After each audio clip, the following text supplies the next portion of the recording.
Notre rôle, c'est aussi d'être des lanceurs d'alerte et on n'a pas voulu, connaissant une situation, on n'a pas voulu garder ça secret, comme j'ai l'impression que la plupart des gens, ça les embarrasse, qu'on a pu rencontrer.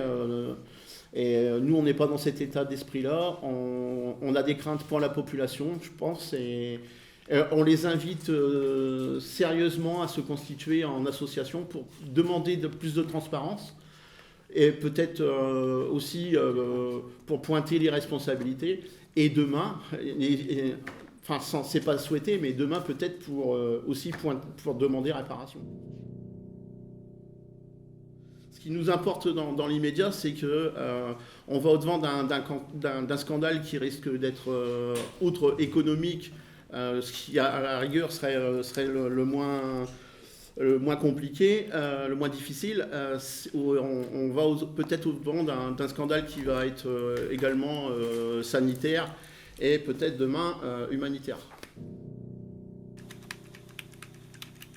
Le 9 octobre, nous avons été invités. Patrick et moi, nous avons été mandatés par la CGT pour assister à la réunion du comité de suivi du site Seveso Eau du Calaisis, des sites Seveso Eau du Calaisis. Et donc nous sommes rendus à l'invitation. Et on a découvert certaines choses. Alors je dois avouer que si on n'y avait pas été, ça aurait été bouclé peut-être en un quart d'heure, compte tenu que nous avons été les seuls à poser des questions et à intervenir. Donc on nous a présenté un petit résumé de la situation. Ça a été très rapide, en 5 minutes.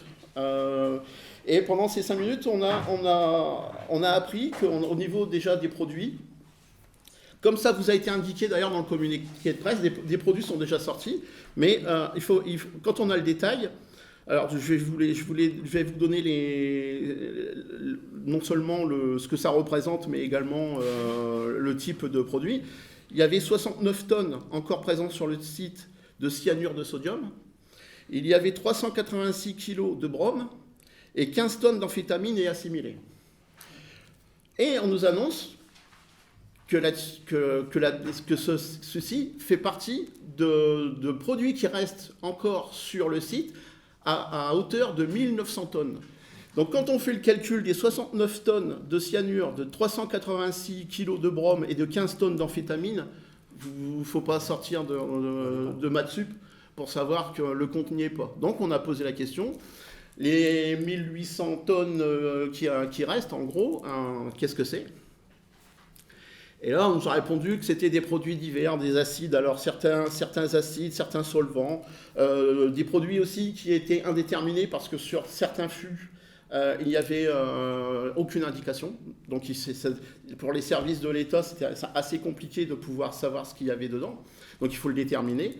On a posé la question au liquidateur à savoir si dans le cadre du transfert entre l'exploitant et le liquidateur, logiquement sur un site tel que celui-là, avec autant normalement de normes de sécurité, il aurait dû y avoir un transfert de documents, ne serait-ce qu'un inventaire.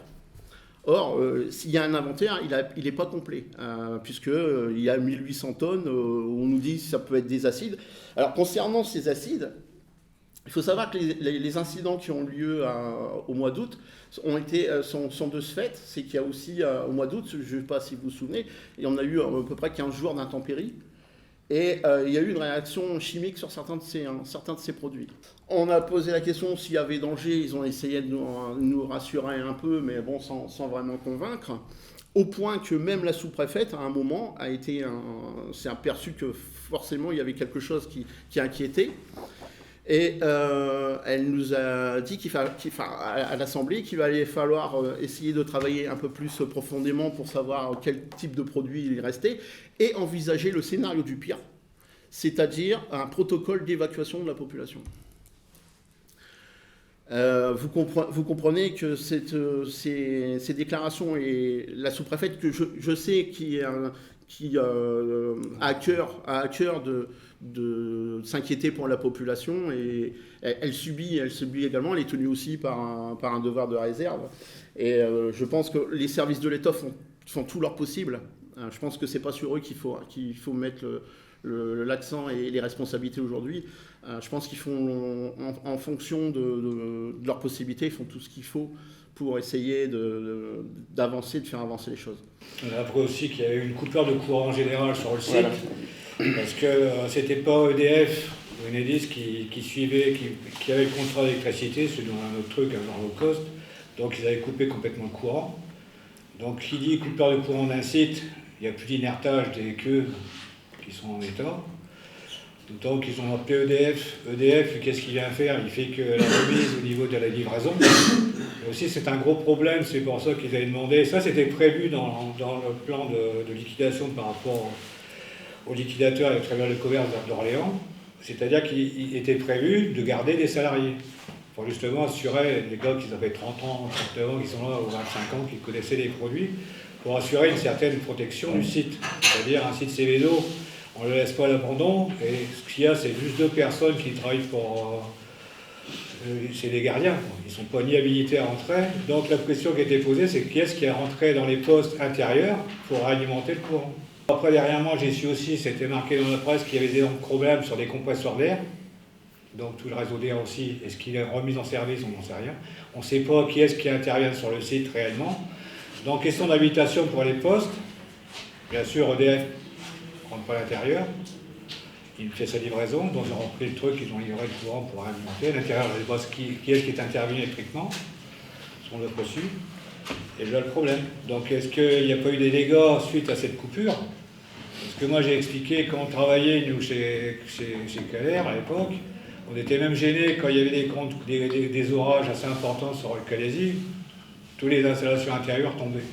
Donc nous, il y avait des services électriques, on était habilités à rentrer dans les postes pour armer tous les différents ateliers, quoi. Donc ça prenait un peu pour une heure. Alors, savoir que c'est une entreprise privée qui est d'ailleurs assez proche de la municipalité, qui a repris le gardiennage du site, mais qui n'a pas l'habilitation pour pouvoir intervenir sur ce genre de site. Il y a 15 jours, on a fait le tour avec Patrick, on est passé côté voie ferrée, derrière l'usine côté voie ferrée.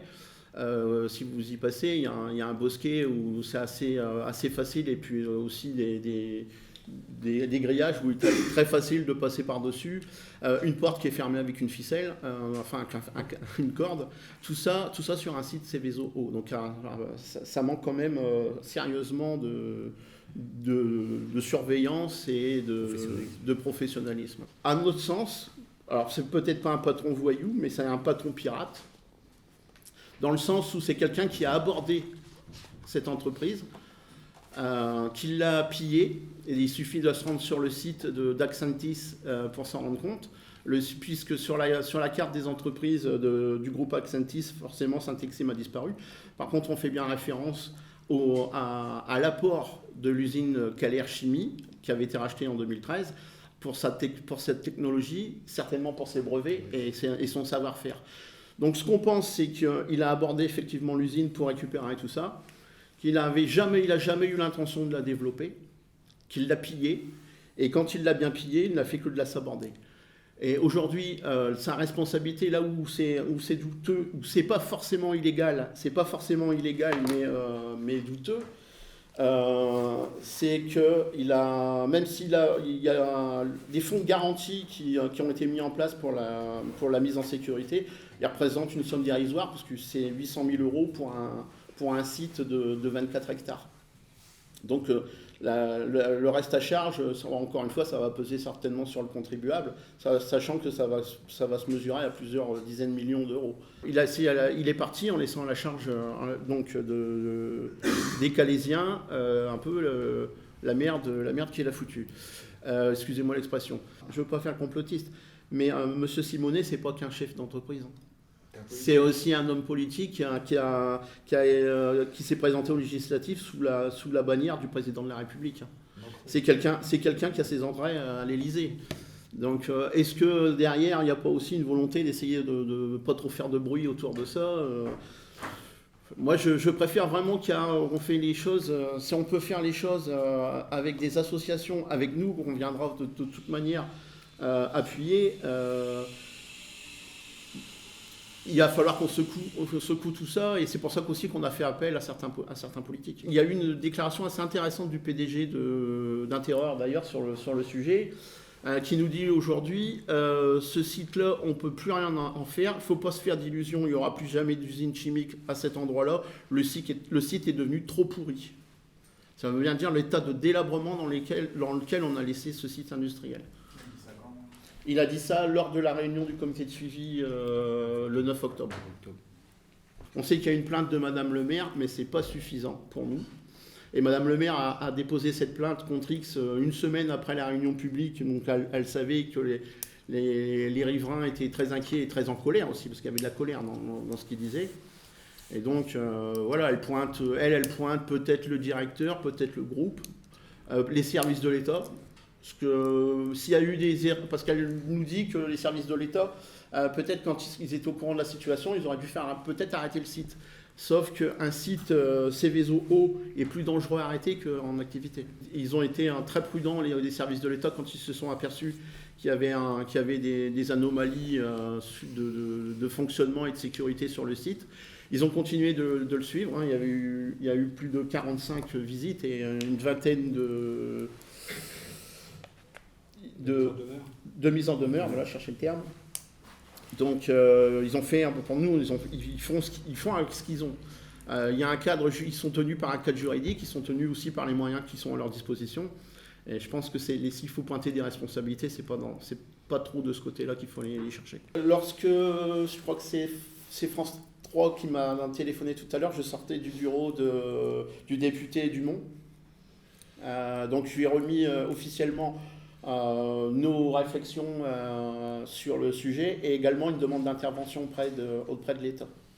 Nous l'avons fait auprès du député aussi Fabien Roussel, qui lui va saisir la Première ministre, et auprès de la sénatrice Katia Pourceau qui va saisir le ministre de l'Environnement. Au-delà du local et du régional, il faut que l'État, à un échelon supérieur, prenne les choses en main. C'est la première chose qu'on demande, c'est pour ça qu'on est intervenu auprès de députés, de parlementaires. Ça, c'est le premier point. Le second point, ce qu'on demande, parce que ça aussi, il n'y a pas de loi vraiment contraignante, même si après AZF, on a voulu mettre un peu plus de responsabilité sur les entreprises. Il reste néanmoins qu'il y a des possibilités aujourd'hui pour certains chefs d'entreprise de partir dans l'immoralité, et comme c'est le cas de M. Simonet, et se dégager de responsabilité. Alors lui, il dit qu'il est dans les clous parce qu'il a versé d'un fonds garanti de 800 000 €, sauf que ce n'est pas suffisant pour un site Céveso eau de 24 hectares. Ce n'est pas suffisant. Alors donc on demande que ça soit aujourd'hui, que les responsabilités et les fonds de garantie soient jugés au niveau du groupe et non pas d'une entreprise. Il faut savoir que là c'est pour Saint-Exime, mais le groupe lui il n'est pas impacté. Donc on demande que maintenant ça se fasse au niveau du groupe. On demande également que toutes les subventions et donc de l'argent public soient soumis à beaucoup plus de réglementation et avec des contreparties. Aujourd'hui, Mme Bouchard elle le dit elle-même, il y a de l'argent, y compris de l'argent de l'agglo apparemment, qui ont été versés à M. Simonet pour Saint-Exime. Et elle-même, elle reconnaît qu'on ne sait pas du tout ce qu'on a fait avec l'argent. Mais en tout cas, ça n'a pas été utilisé pour le site de Calais. Donc on demande beaucoup plus de contrôle. On demande à ce qu'une loi soit beaucoup plus contraignante pour les employeurs, enfin pour les entreprises. Et on demande aussi que le personnel, on pense surtout au personnel qui était pas loin de la retraite, soit rappelé pour l'entretien du site jusqu'à sa réhabilitation. C'est quand même aberrant, un site, on répète, Céveso eau, laissé comme ça, avec une sécurité qui laisse à désirer. Il y en a plus. Je suis gentil, parce qu'il y en a un peu, mais c'est pour ça qu'il y a une inquiétude. C'est pour ça qu'on veut essayer de réveiller un peu tout le monde. Hein. C'est pas pour faire le buzz, hein, mais on est vraiment inquiet. Je rappelle que le périmètre de sécurité, c'est 20 km autour du site. Hein. avec la centrale nucléaire dedans. Et j'invite même les maires des communes environnantes de saisir aussi du sujet, hein, et de demander des comptes, parce qu'ils seront forcément impactés.